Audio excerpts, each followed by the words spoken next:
السلام علیکم ناظرین، اعتدال اسٹوڈیو میں رضوان امان آپ کی خدمت میں حاضر ہے۔ آج ہمارے ساتھ تشریف رکھتے ہیں ہلال احمر پاکستان خیبر پختونخوا برانچ کے صوبائی first aid coordinator Sajid Ali Khan صاحب، اور آج ہم ان سے جانیں گے کہ فرسٹ ایڈ جو کہ ابتدائی طبی امداد بھی جسے کہتے ہیں، جو آج وقت کی ایک اہم ضرورت بھی ہے، اس کی افادیت اور اس کی اہمیت کیا ہے۔ تو سب سے پہلے سر آپ کا بہت شکریہ مختصر دورہ ڈیرہ اسماعیل خان میں اعتدال نیوز کے لیے ٹائم نکالا۔ سب سے پہلے ہم آپ سے یہ جاننا چاہیں گے کہ فرسٹ ایڈ یا ابتدائی طبی امداد جسے کہتے ہیں، اس کا سیکھنا کیوں ضروری ہے؟ سب سے پہلے تو بہت شکریہ اعتدال نیوز کا کہ انہوں نے آج اس امپورٹنٹ ٹاپک کے لیے مجھے یہاں پہ مدعو کیا۔ اور ابتدائی طبی امداد یعنی فرسٹ ایڈ کا سیکھنا بہت ضروری ہے، کیونکہ آئے دن ہم دیکھتے رہتے ہیں کہ روڈ پہ حادثات، گھروں میں حادثات، لیکن ان حادثات کی صورت میں ان حادثات کو ڈیل کرنے کے لیے کوئی اس طرح کا ٹرینڈ بندہ وہاں پہ انفارچونیٹلی موجود نہیں ہوتا، جس کی وجہ سے جو ہے بہت زیادہ جانیں جو ہے وہ ضائع ہو جاتی ہے۔ تو لہٰذا ایک ٹرین بندے کا ہونا اس موقع پہ وہ ایک اچھا ثابت ہو سکتا ہے اس کیجولٹی کے لیے، اس بندے کے لیے جو کہ کسی بھی تکلیف میں ہے، وہ اچانک بیمار ہو جائے، وہ اچانک اس کو ہارٹ اٹیک ہو جائے، یا زخمی ہو جائے یا بے ہوش ہو جائے۔ تو اس صورتحال میں کوئی ایسا بندہ موجود ہو کہ اس کو پتہ ہو کہ میں نے ہارٹ اٹیک کی صورت میں اس بندے کے ساتھ کیا کرنا ہے، یا کوئی بندہ جل جائے گھر میں تو اس کے ساتھ کیا کرنا ہے، یا کوئی زہریلی چیز کھا لے یا اس کو کوئی زہریلی چیز کاٹ لے تو اس کے بعد اس کے ساتھ کیا کرنا ہے۔ تو ایسے بندے کا موجود ہونا، وہ گھروں پہ یا باہر پہ اس جائے حادثہ پہ موجود ہونا، وہ بہتر ثابت ہو سکتا ہے۔ ابتدائی طبی امداد دیتا ہے، اس میں کیا کوالٹیز ہونی چاہیے؟ جی بالکل، ایک اچھے فرسٹ ایڈر کے لیے اس میں جو ہے کچھ خوبیاں ہیں جو کہ ہونی چاہیے۔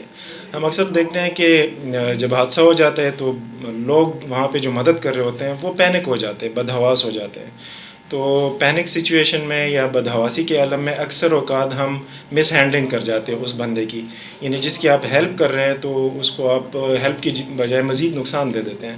تو سب سے پہلے تو ایک اچھے فرسٹ ایڈر میں یہ خوبی ہونی چاہیے کہ وہ خود کو پرسکون رکھے اس موقع پہ، تاکہ وہ آگے کے جو ہے سٹیپس ہیں وہ اچھے طریقے سے، فرسٹ ایڈ کے جو سٹیپس ہیں وہ صحیح طریقے سے پرفارم کر سکے۔ تو سب سے پہلی خوبی جو ہے وہ پرسکون رہنا ہے۔ پھر اس کے بعد وہ بندہ جو ہے وہ کانفیڈنٹ ہو، اس کا اپنے اوپر اعتماد ہو کہ ہاں میں اس سچویشن میں اس بندے کی مدد کر سکتا ہوں۔ ٹھیک ہے جی۔ تو اس کے علاوہ جو ہے وہ اس سراؤنڈنگ کا، گرد و نواح کا جو ہے وہ جائزہ لے کے اس سراؤنڈنگ میں کوئی ایسی چیز موجود تو نہیں ہے جو اس کے لیے مزید خطرے کا باعث بنے۔ وہ بندہ جو آلریڈی خطرے میں ہے، اس کو مطلب مثال کے طور پر گاڑی نے ہٹ کیا ہوا ہے تو وہ تو آلریڈی مسئلے میں ہے، لیکن اگر آپ بھی ادھر کسی گاڑی کا شکار ہو جائیں گے، وہ گاڑی آپ کو ہٹ کر دے، اپنے خطرہ نہیں دیکھا اور ادھر ہی جو ہے کام کرنے لگے، فرسٹ ایڈ دینے لگے، تو آپ کو بھی کوئی گاڑی ہٹ کر سکتی ہے۔ تو لہٰذا وہ اس جگہ کا جائزہ لے، اس جگہ کو اپنے لیے محفوظ بنائے، اس کے بعد جو ہے اس بندے کی مدد کرے۔ یہ سی پی آر کا ایک فارمولہ استعمال کیا جاتا ہے؟ جی بالکل۔ سب سے پہلے تو میں ایک چھوٹا سا معمولی سا سٹیپ ہے اس کے بارے میں بتاؤں گا، اس کے بعد پھر ہم سی پی آر کی طرف جائیں گے۔ دیکھیں، جب بھی انسان بے ہوش ہوتا ہے تو ہمارا جو برین کا کنٹرول ہوتا ہے، دماغ کا کنٹرول ہوتا ہے، وہ ختم ہو جاتا ہے یا ویک ہو جاتا ہے۔ تو اس صورتحال میں آپ دیکھتے ہیں جو بے ہوش بندہ ہوتا ہے وہ گر جاتا ہے۔ ٹھیک ہے جی۔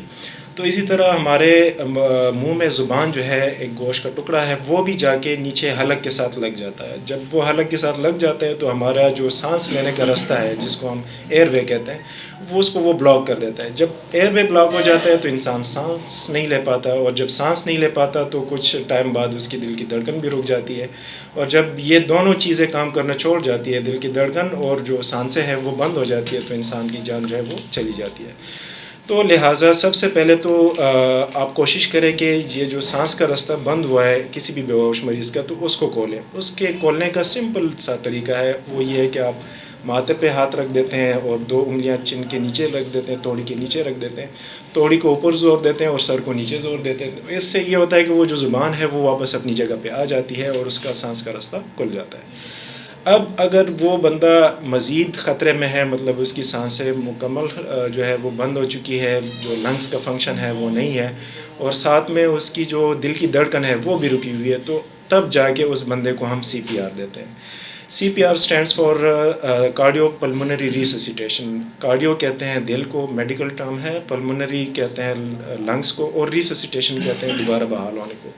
تو مطلب یہ ہوا کہ جب دل اور پھیپھڑے کام کرنا چھوڑ دیتے ہیں تو اس صورتحال میں جو ٹیکنیک ہم اپلائی کرتے ہیں اس کو کہتے ہیں CPR یعنی کارڈیو پلمونری ریسسیٹیشن. تو یہ ہے جس کی سانسیں بھی موجود نہ ہو، جس کی دل کی دھڑکن بھی جو ہے وہ رکی ہوئی ہے.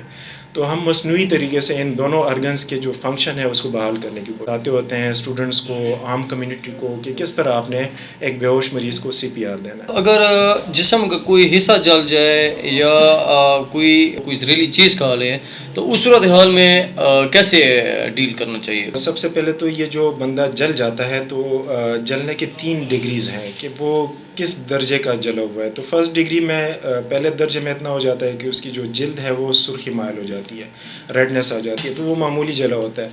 اس کے بعد سیکنڈ ڈگری میں وہ تھوڑا سا گہرا جل جاتا ہے، ڈیپ برن ہو جاتا ہے، تو اس میں چھالے بھی ساتھ نکل آتے ہیں. اور تیسری جو ڈگری ہے اس میں وہ جگہ جو جل گئی ہوتی ہے وہ جگہ مکمل جو ہے جل جاتی ہے، اس کی جو جلد ہے وہ بھی جل جاتی ہے، نیچے جو ٹیشوز ہیں وہ بھی جل جاتے ہیں، تو اس کو ہم تھرڈ ڈگری برن کہتے ہیں. اب اگر ان تینوں میں سے کوئی بھی برن ہو تو آپ نے کرنا یہ ہے کہ اس کے اوپر 15 منٹ تک آپ نے نلکے کا پانی ڈالنا ہے. نارمل جو ٹیپ واٹر ہوتا ہے، نلکے کا پانی ہوتا ہے. تو اس مثال کے طور پر ہاتھ جل ہوا ہے تو اس ہاتھ کو آپ نے 15 منٹ تک اس پانی کے نیچے رکھنا ہے تاکہ اس میں جو حرارت ہے وہ نکل جائے اس پانی سے. لوگ اکثر اس کے اوپر مختلف قسم کی چیزیں لگا دیتے ہیں، جیسے ٹوتھ پیسٹ ہو گیا یا کوئی اور گھریلو آلو وغیرہ ہو گیا یا کوئی کسی سبزی کا چھلکا لگا دیا. ہاں، تو یہ بعض اوقات تو فائدہ دے دیتے ہیں لیکن زیادہ تر جو ہے یہ نقصان دیتے ہیں. تو لہٰذا میری درخواست ہے کہ ایسی کوئی چیز نہ لگائیں. پانی ایک بے ضرر چیز ہے، تو اسپتال لے جانے سے پہلے اس کو پانی سے ٹھنڈا کرے، اس کے بعد اس کو کسی بھی کپڑے سے کور کرے تاکہ اس کے اوپر گرد نہ پڑے اور انفیکشن کا خطرہ نہ ہو، اور اس کو ہسپتال لے کے جائیں تاکہ وہاں پہ صحیح طریقے سے اس کو علاج مل سکے. اگر کوئی زہریلا جانور کاٹ لیتا ہے تب کیا کرنا چاہیے، اور کرنٹ لگنے کی صورتحال میں کیا کرنا چاہیے؟ جی، سب سے پہلے میں کرنٹ پہ بات کروں گا کیونکہ یہ چیز بہت زیادہ کامن ہے، اور اس کے لیے جو طریقہ کار لوگ اپناتے ہیں وہ بھی کافی غلط ہے. اکثر آپ لوگ دیکھتے ہیں کہ جب کسی کو کرنٹ لگ جاتا ہے اور وہ بے ہوش ہو جاتے ہیں تو اس کو جو ہے زمین میں گڑھا کھود کے اس کو کچھ دیر کے لیے وہاں پہ مٹی میں دفنا دیتے ہیں. تو میرے مطابق آپ اس کے لیے پہلے سے ہی قبر کھود رہے ہیں. مسئلہ یہ ہوتا ہے کہ اگر یہ کرنٹ جو ہے وہ ہمارے دل کو چھو لیتی ہے جب وہ ہمارے بدن میں سے گزر رہی ہوتی ہے، تو ہمارا دل بھی جو ہے معمولی سے کرنٹ سے وہ دھڑکتا ہے، تو وہ اس کے اوپر ہائی وولٹیج کرنٹ آ جاتا ہے. اور جیسے مثال بلب جو ہے یا پنکھا جو ہے وہ جل جاتا ہے کسی بھی ہائی وولٹیج کرنٹ سے، تو اسی طرح ہمارا دل بھی کام کرنا چھوڑ جاتا ہے اس سچویشن میں. تو اگر دل رک گیا ہے دھڑکنا اور آپ اس کے لیے گڑھا کھود رہے ہیں اور آپ کہتے ہیں کہ اس سے یہ ہوگا کہ وہ بجلی جو ہوگی اس کے بدن میں تو وہ نکل جائے گی، تو پہلے تو ہماری جو باڈی ہے جسم میں یہ کوئی مطلب موبائل کی بیٹری نہیں ہے کہ چارج پہ لگا لو تو اس میں وہ بجلی جمع ہو جائے گی، اسٹور ہو جائے گی.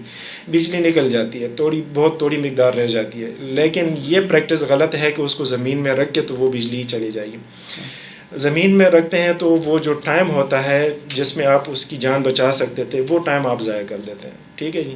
تو اس کی دل کی دھڑکن رکی ہوئی ہے، جو کہ ابھی میں نے کچھ دیر پہلے کہا کہ جب انسان کی سانسیں رک جائیں اور دل کی دھڑکن رک جائیں تو اس صورتحال میں آپ نے اس کو CPR دینا ہوتا ہے. دل اور پھیپھڑوں کی بحالی والا عمل جو ہے جس کو ہم CPR کہتے ہیں، کارڈیو پلمونری ریسسیٹیشن کہتے ہیں، وہ والا ٹیکنیک آپ نے اس کے اوپر اپلائی کرنا ہوتا ہے تاکہ اس کی دل کی دھڑکن دوبارہ جلد سے جلد بحال ہو اور اس کی زندگی جو ہے وہ بچ سکیں.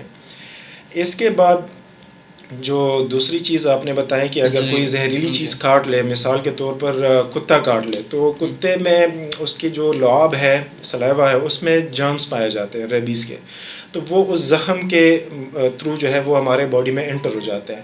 تو جب بھی کتا کاٹ لے تو اس جگہ کو صاف دھوئیں اور اس کے بعد اس کو ویکسینیشن کے لیے ضرور لے کے جائیں.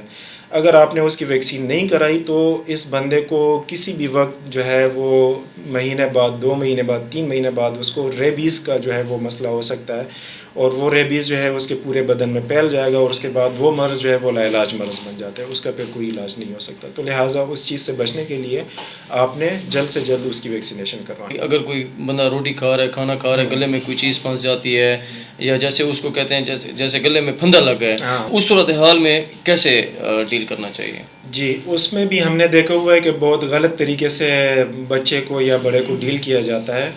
اب گلے میں کوئی چیز پھنس جاتی ہے تو گلے میں جو ہے 2 قسم کی نالیاں، ایک خوراک کی نالی، ایک ہے سانس کی نالی. تو اگر خوراک کی نالی میں کوئی چیز پھنس جاتی ہے تو وہ اتنا نقصان نہیں دیتی اس کو، لیکن سانس کی نالی میں جب کوئی چیز پھنس جاتی ہے تو وہ نقصان دہ ہوتی ہے، اس سے بندے کی جان بھی جا سکتی ہے. اس کا جو طریقہ ہے وہ یہ ہے کہ ہماری یہ جو شولڈر بلیڈز ہیں، یعنی یہ گردن سے تھوڑا سا نیچے جو کمر ہے ریڑھ کی ہڈی کے اوپر، آپ نے اس کو 5 بیک بلوز لگانی ہوتی ہے.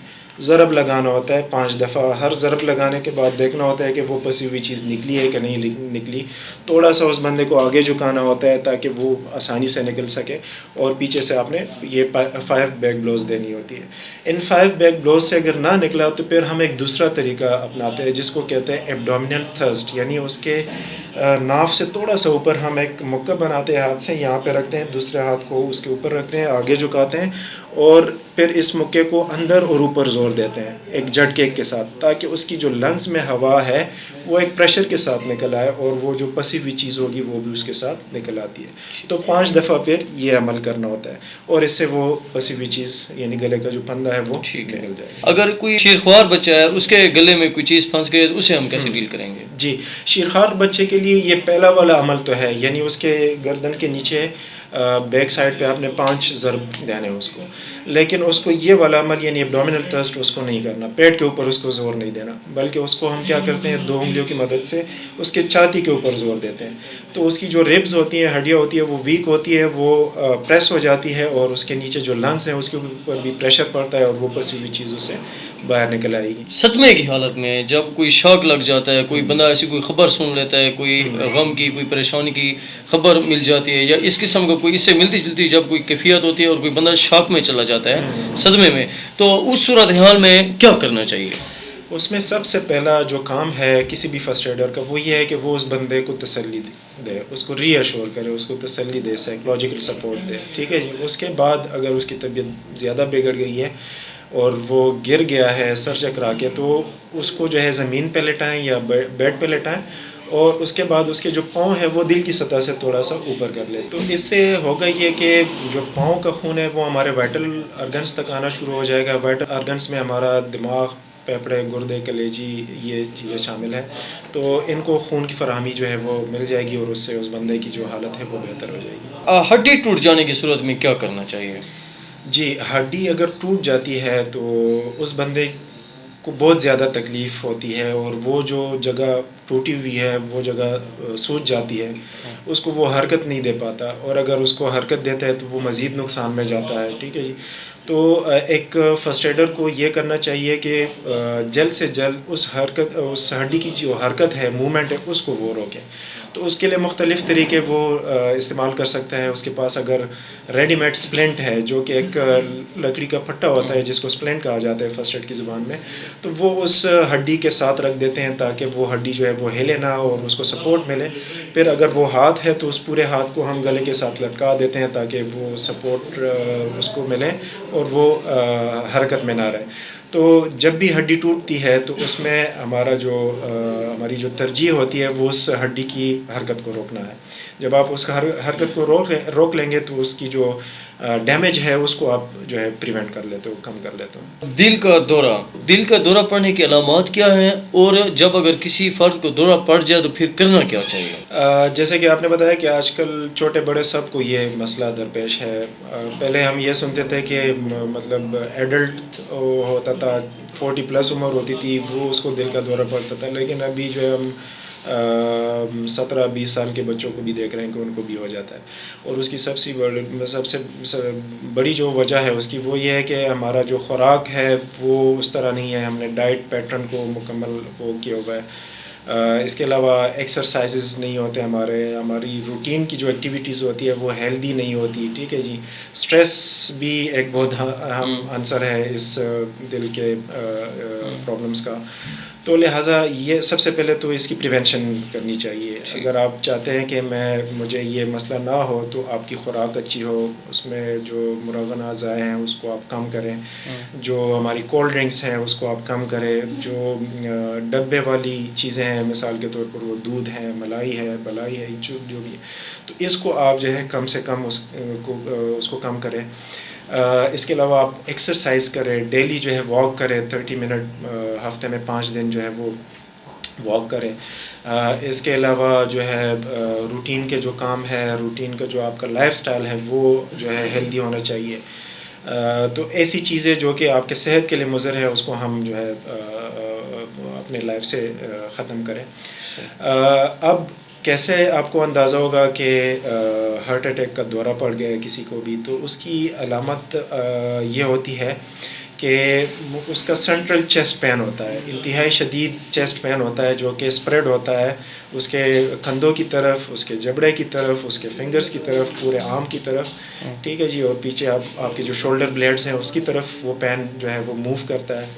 اس کے علاوہ شارٹنیس آف بریتھ آ جاتی ہے, جلدی سانسیں لے رہا ہوتا ہے, ٹھیک ہے جی, پسینہ آ جاتا ہے, اس کے جو ہونٹ ہے وہ نیلے پڑ جاتے ہیں. تو آپ سمجھ لیں کہ یہ جو ہے دل کا دورہ ہے. تو لہٰذا آپ نے کیا کرنا ہے کہ اس بندے کی جو ہے حالت کمفرٹیبل بنانی ہے. کمفرٹیبل حالت اس طرح ہے کہ اس کو کسی بھی دیوار کے ساتھ یا بیڈ میں ٹیک لگا کے اس کو بٹھائیں, اور اس کے جو پاؤں ہیں اس کو بینڈ کریں, اور اس کے پاؤں کے نیچے بھی کوئی تکیہ کمبل وغیرہ رکھ دے تاکہ اس کے جو باڈی ہے اس سے وہ ڈبلیو پوزیشن بن جائے.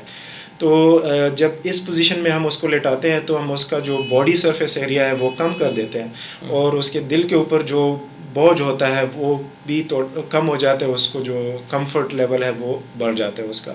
ساتھ میں ہم ٹائم نوٹ کرتے ہیں, اگر وہ 5 منٹ سے زیادہ دورانیہ ہو گیا اور اس کی طبیعت نہیں سنبھل رہی تو اس کو جو ہے جلد سے جلد پھر ہسپتال پہنچانا ہوتا ہے, اور ساتھ میں اس کو اپنے انڈر آبزرویشن رکھنا ہے. اگر اس کی سانسیں اور دل کی دھڑکن رکتی ہے تو پھر آپ نے اس کو بھی CPR دینا ہوتا ہے تاکہ اس کے برین کو جو ہے وہ آکسیجنیٹڈ بلڈ ملتا رہے. Pakistan red crescent society first aid کے حوالے سے خیبر پختونخوا میں کیا خدمات سر انجام دے رہی ہے؟ جی, ہلال احمر پاکستان خیبر پختونخوا ایک پروگرام چلا رہا ہے جس کا نام ہے first aid and pre hospital emergency care.